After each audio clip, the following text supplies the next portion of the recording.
Hey out there, welcome to Women Get It, where we're talking about how to start a career in tech. So to the IG family and the Facebook family, make sure to ask questions throughout this panel discussion. And this month, our theme is New You, New Live Blooper. Okay, so the theme for this year is New Year, New Start. Okay, so we're getting it together. And for this month, we're going to talk to three awesome panelists that's going to talk about their transition from a non-tech career to a tech career. Good stuff, right? So we have Dr. Teresa Vazquez, who is involved with the Nashville Software School. Second, we have Elaina Britnall, who is an assistant business analyst at a financial services company. And last but not least, we have Jeanne Schroder, who is in data engineering at Nava Health. How are you guys doing today? Great. Brilliant. It's lovely outside, isn't it? Yes. So throughout this panel discussion, we're going to ask them various questions, but feel free to comment with your questions, and we will ask them throughout this entire live session. So thank you so much for joining us. So the first question I'm going to ask is, how did you do it? How did you go from a non-tech career to a tech career? We'll start with you. Oh, you're going to start with me? That's very interesting because I didn't set out to enter into tech. It just kind of happened. Okay. And I recently did an interview asking me specifically about that one thing. And it all started when I was a stay-at-home mom and my husband brought home, those Macs that you could like see through the back of them. Yeah. And I was like, what is this thing that you brought me? And I fell in love. I started making websites, and they were ugly websites too, but they were websites. And I just really learned at that time that probably tech was probably the way that I need to go, even though I didn't know what tech was. Right. But I decided to like hone in on my hard skills last year when I took my girls to go see Hidden Figures. Oh, yeah. And that movie, I was bawling throughout the entire thing as I watched Katherine Johnson do some miraculous things with math and science, which I've always loved. Yeah. And that kind of solidified my decision to go to Nashville Software School, where I am now a full stack software engineer. So I'm really, really excited about that. That's a short thing, but but that's kind of how I got started into the industry. That's neat to hear. Yeah. I love that. Hidden Figures is definitely a movie that can leave some tears coming out, but also leaves a message of inspiration for people, whether you're in school currently or you're transitioning in deep into your career. Mm-hmm. So we'll go with you next. For me, I was presented kind of as not an option because I guess it was, but my position that I had currently been in, I was in national accounts, moved to Denver, Colorado, and my children were in school and we just could not move at the time. So my company said, if you'd like to stay, we've got this intake analyst position in IT, and it's like, okay, that's great. So I interviewed for it, and I went home and I talked to my husband about it. He said, they do realize you don't really know how to use your iPhone very well, right? So I'm good. So anyway, that's how I got into IT world, and it's been no turning back. It's been very, very exciting. So nice, and that's a very bold move, to go into something where you don't, not necessarily an expert, but you still strive for it and you go through into it, and now you love it. Yes. And if you're unable to hear us on Instagram or Facebook, be sure to comment that as well, and we'll speak up. And on Instagram, if you are unable to hear us, chime on to the Facebook Live. The sound could be better for you. The sound will be better for you. Okay? So we'll end with you on how did you do it? So very similar. I fell into it. I spent about 13 years in HIV research. And our journey, my family's journey, took us away from the States for a few years. And when we returned, I actually tried to get a job back in research because it's what I knew. And a friend of mine worked at a startup healthcare IT company here in the Nashville area. And she reached out to me about an entry-level position. And it's funny, you go into interview, and I believe one of the hows for me has been a lot of transparency. For me, own the good and the bad. If if it's yours, just own it. And so I remember going into the interview and really trying to talk them out of giving me the job because I didn't have the kind of experience, technical experience that they kept talking to me about. They would ask me technical questions, and I just kind of laughed like, I mean, here's the extent of my database experience, and but I said, and here's what I said.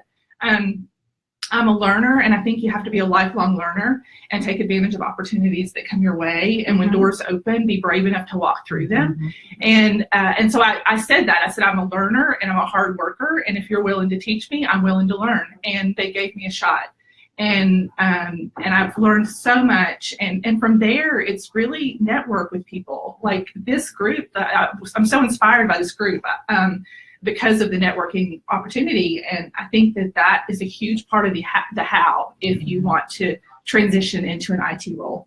That is perfect. And the common theme that I gathered here is be bold and take advantage of the opportunities. But it really matches within our theme for the month, and that is the new year, new start. Got it right this time. So it really goes in alignment with that. So just to hear how you did it, I know that that's already an inspiration and they want to hear more. So the next question is, why did you do it? Let's dig deep in some transparent feedback on what was that, what made it turn? We see how you did it from the transition from a non-tech career to a tech career, but why? What was in your gut that said it's time? For me, I left the company I was working with, and so I did not want to leave the company if at all possible. So with them presenting that new opportunity, I felt like with everything shifting to IT in some form or fashion, just the way of the world, that it really was going to provide me a different opportunity than I ever thought possible. So just the fact that they were willing to open that door for me and say, you can do this, and I like learning, and you have to constantly be willing to learn and explore options, because it's just the way the industry is. Yes. For me, my why, I'll be really honest with you, there wasn't some deep why. My family was honestly still trying to get back out of the States, and this was an opportunity. This was an opportunity to potentially take a job with me if we left the country again. And so that was the main motivator at the time for why I started in with that startup company. But you really quickly, for me, I very quickly kind of fell in love with the IT, like everything about it. I took on roles as a QA analyst, and I did a lot of customer service work and implementation work, and just kind of grew my knowledge and my skills in that area. And so, your why changes over time is the thing. And so now, like, I can't imagine, not being in IT. Right. But my original why was a very selfish why. It wasn't because I wanted to be in IT. It's not anything I ever really thought I would do.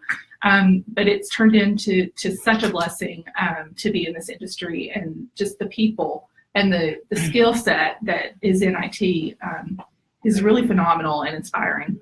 Love it. So you did what essentially made sense, And I did. And that's something that we overthink. So to just do what makes sense, and then you realize that this is the right decision, and and that's now you're in a career that's challenging. You can continue to learn, and and I think that's really huge.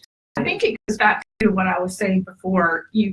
Sometimes life just presents opportunities, and you have to be willing to be brave and courageous. Like, do something different. Are you willing to challenge yourself and do something different, and be brave and walk through those doors that open for you? And that's huge. So many times we're afraid of change. So many people are afraid of change, small change or big change. And I think that there's so many more opportunities on the other side of that fear. And to piggyback off of what these two ladies have said, for me, I have 4 little kids at home, and 3 of them are girls. 3 little black girls. Oh, we got to pray for you. And yeah, please. The girls, they're great kids.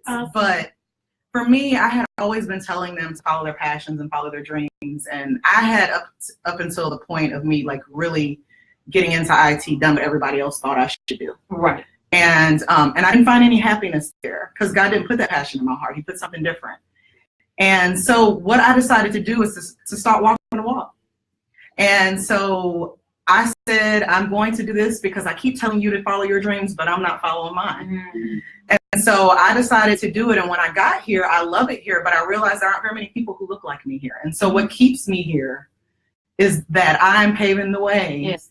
For people who are willing to work hard, because we're not looking for handouts. Mm-hmm. You need to be able to work hard. You need to be willing to constantly learn, and you need to be able to communicate effectively with people. Mm-hmm. Like if you have those three things, the sky is the limit in tech. Because tech, nobody owns all the knowledge that there is to own in tech, and that's the beauty of it. Like that's what's so beautiful about it. The expand, like the big of it, right? Mm-hmm. And there's room for us all. There's no scarcity here. It's nothing but abundance. Right. And so, when God places something on my heart, sometimes I run away and try to hide. Yeah. But it follows you wherever you go. And this followed me until, like I said, I was sitting in that movie theater and I just was moved to tears, and my kids thought I had lost my mind. But I knew what I had to do. Yeah.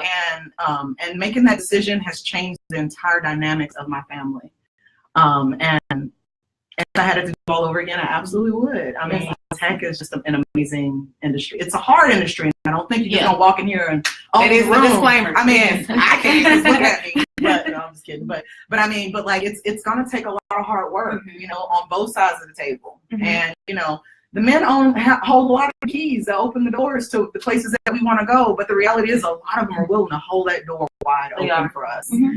And so there should be no divide. Like there's only growth and opportunity here. And I want to inspire, the youth, especially like I said, young girls who look like me, to do it. Just do it. Punch fear in the face and do it. Yeah, just do it. So and that's good. Don't get me started, girl. I totally can relate to you. And a lot of in the engineering world, I experienced that as well.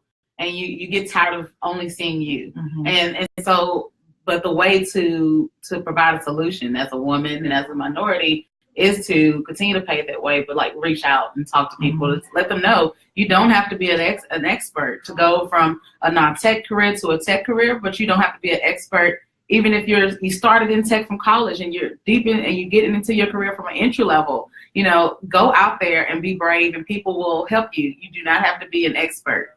So that's a key thing. Just be willing to learn.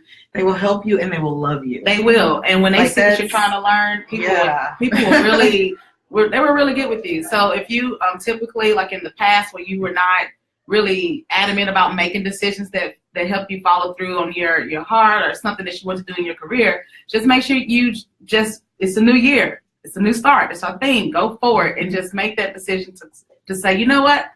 There's no harm in trying. Let me do it. So that goes into good segue into our next question is, with the disparity of being a woman in tech, what is a struggle that you have struggled with?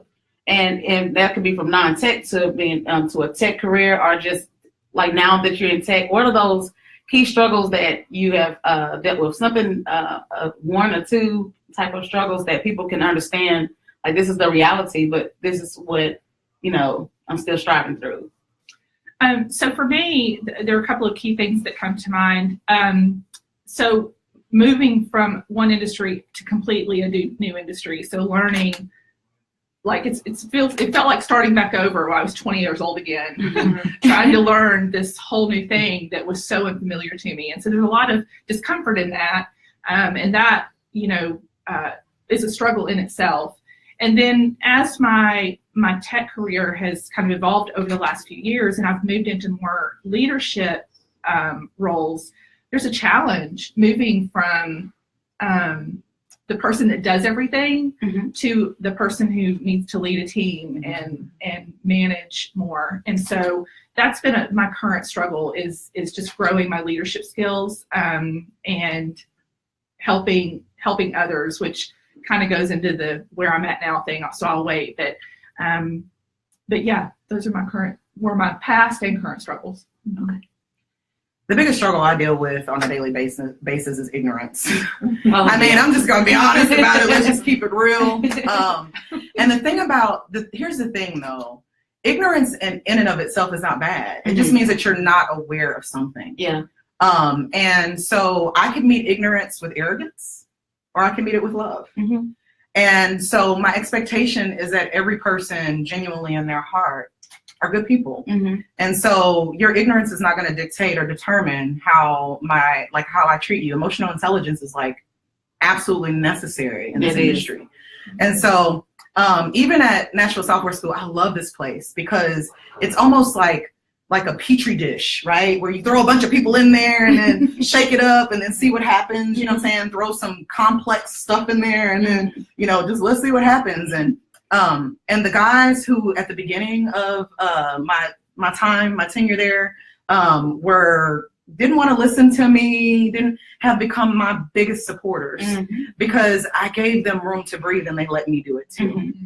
And so I think compassion in the face of ignorance is so essential. And so we can't be dividing lines and telling people, well, you need to listen to my, that's your story is important. It absolutely is important. It is definitely relevant here. Mm-hmm. But all of our stories are, and when they combine, oh my gosh, they paint such a beautiful picture. The power and so to me, like that inclusionary aspect of taking ignorance and hitting face on and being open and accepting that I was once ignorant, but now I'm not. Mm-hmm. And that goes on both sides of the table. Yeah. It's on both sides of the table. And so that's the biggest thing that I deal with. But I love that. Yeah. That like excites me in the morning, what I'm saying? To be able to learn something new from somebody else and they can learn something from me. Exactly. I feel like I'm giving back. Exactly.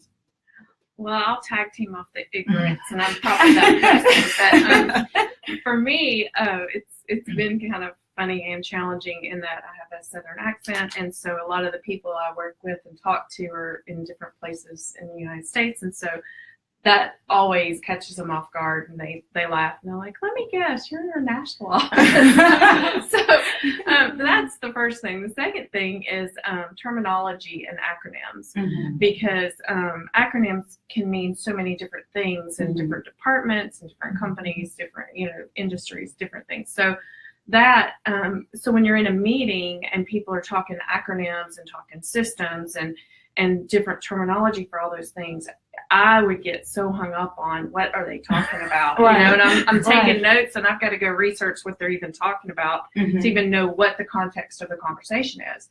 So that's probably been my biggest hurdle.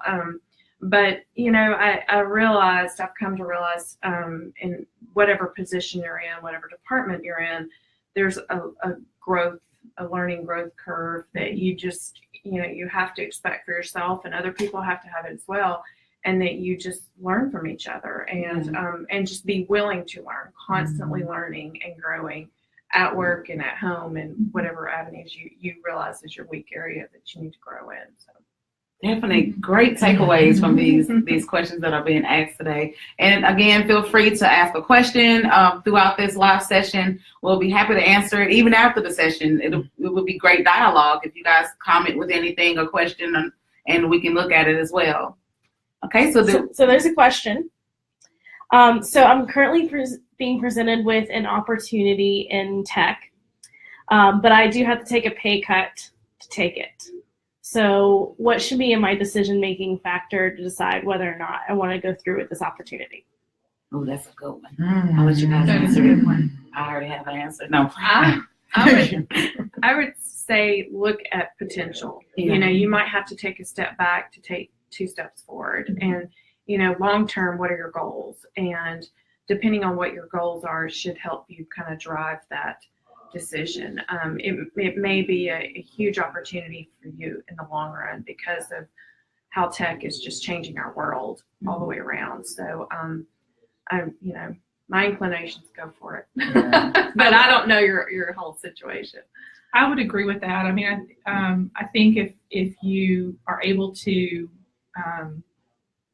provide for your family and do the things that you need to do, I totally agree with what she said, that just go for it. I think Teresa mentioned earlier that the sky is really the limit in tech, and there's so many different places and ways that you can be involved and directions that path can take you, that really, I think it would be worth evaluating. Do you have those same kind of opportunities and unlimited potential in whatever area you're in now? I think that should weigh into kind of your thought process and your decision making.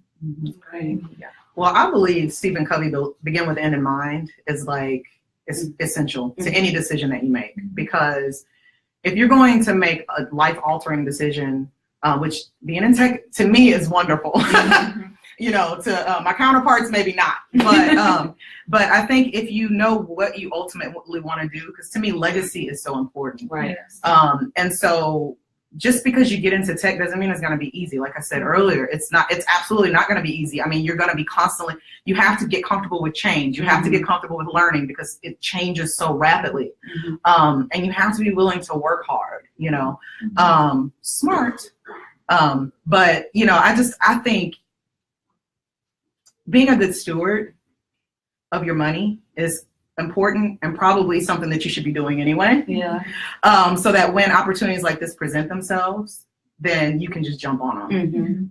But I do think, maybe cutting back on some, maybe movie dates or something like that, especially if the opportunity is like amazing. Right. You know what I mean? And so I would definitely highly recommend it. I mean, I know I took a huge pay cut, and I haven't looked back. I mean, I just have not looked back. Money is not even, I'm getting so much more than money from being in tech. And so I just, that would be, so go for it. Absolutely go for it. Cool. I always say go for it. Those are good answers. Like, I'm just thinking of notes. I have notes in my head about it. But those are some key lessons that people need to take in mind of what is your end goal and where are you trying to go? Is it a strategic move? And I think some of the best lessons learned are at the jobs that do have the pay cut. And that's where, once you get all of those lessons learned, you can go to a higher paying job. And sometimes when you go to a higher paying job, you'll miss those things that you'll learn at a lesser paying. So let's wrap this up with our last question of, where are you now in your career? Do you have like plans to stay, like go forth? Are you looking for growth? Like, what are those things that are on your mind right now as we start our new year? So we'll start with you, Jeanne. So I love the word legacy. That's a word that's been in my mind a lot lately. And, I personally believe that when you've been given a lot, you're required to give a lot. And I just feel like there's been such a blessing in my last, 5 or 6 years in the tech industry, and so many opportunities that I've been given and to learn and to grow my leadership skills, that where I'm at right now, like, we can get comfortable wherever we're at, right? Whatever new thing we do, like, you have the struggles and then you finally get to this place of comfort. And I've kind of gotten there right now, but I've really been feeling compelled to give back more, which is the reason I was so, excited to be a part of this group and to increase and give back more through mentoring. We recently started a mentoring program at my company, and I've become a part of that, and I want to do more of that. I want to mentor and give back more, and help other people who need to increase their skills or their knowledge or just whatever it is. Sometimes it's about life skills. I was with my mentee not long ago, and we talked completely about something that wasn't tech or work related, right? But she just needed that mentorship and that advice in a different personal area. And so I just really believe in that. I really believe in that model of how we live our life. And when we've been given a whole lot of opportunity, I think we should be giving back to the community and to the people in our network and our influence. Definitely. Yeah, I agree. I'm just piggybacking off of a lot of what you said, my thoughts. I really enjoy the role I'm in. I've only been in it less than a year. So there's so much I still have to learn and grow, and so much I still want to expound on within that role and provide more benefit of my knowledge in the role. So, but I do want to continue growing with our company. Our company gives back in the community a lot, and we have a mentor program as well. So I'm very involved in that, and that's very important to me, because as we kind of shift generations and with millennials and what they bring to the table and what I, with my pen and paper, bring to the table a lot, you know, I can learn so much from them, but I also want to, you know, teach them things and tricks of the trade, I guess, that I've learned along the way. So. Well, for me, I am a researcher, you know, autism. My doctorate is actually in educational technology with an emphasis in autism. And so I became a developer because I feel like increasing diversity, not only in how the color of our skin or our gender, but also neurodiversity is important. And so I like to build apps that that facilitate that. And my son has autism, and he is the reason for all of my great work. You know, he is the biggest blessing that ever happened to me because he made me slow down and enjoy life. And so now what I do is I want to integrate high functioning autistics into our community so badly, because they are carry this invisible disability, and they don't get to live life as fully as we do just because people don't understand. Right. And so I want to continue to build that, as well as, like I said earlier, you know, increasing diversity in tech. You know, I feel like that's why God put me here, and doggone it, that's what I'm gonna do. That's what I'm gonna do. So that's where I am, and that's where I'm probably gonna go. It might change tomorrow, but today, you know, that's where I'm headed. So, well, I appreciate this so much, and I know that our audience and our community appreciate this so much, of getting this found wisdom of transitioning from a non-tech career to a tech career, but also key lessons that we need to apply as we move forward in our career decisions. So, Jeannie, Elaina, Teresa, I am so excited that you guys took the time out of your days to participate on our panel discussion. thank you for having us. Thank you. So before you guys head off, I want to make sure that you visit our merchandise store. We have some cool swag on the website, and that is at WomenGetIT.net. And the best news yet, we do have a promo code. You enter in LIVE, L-I-V-E, on the checkout. That will give you a promo code option, and you can purchase you some good merch. Okay, there. If you haven't seen the website, it has some awesome stuff.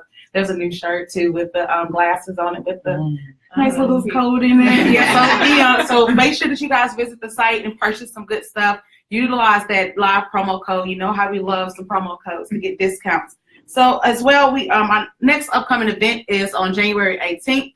In person, and it will be at the Ramsey Solution Center. And our next Facebook Live will be on February 13th. So every second Tuesday, you can catch us live at 12 p.m. We will talk about particular topics that help women like us in IT and in engineering and in all of the technology world to really learn from each other and have this good dialogue, so we can think about what are the key lessons that we need to know for this month. And each month we have a theme. Again, this month is the New Year, New Start. And I hope that you enjoyed this session. Feel free to comment, provide feedback on our page, as well as our Facebook Live feed. We will be sure to visit it and interact with you as well. Thank you guys. Have a great day. Thank you. Bye.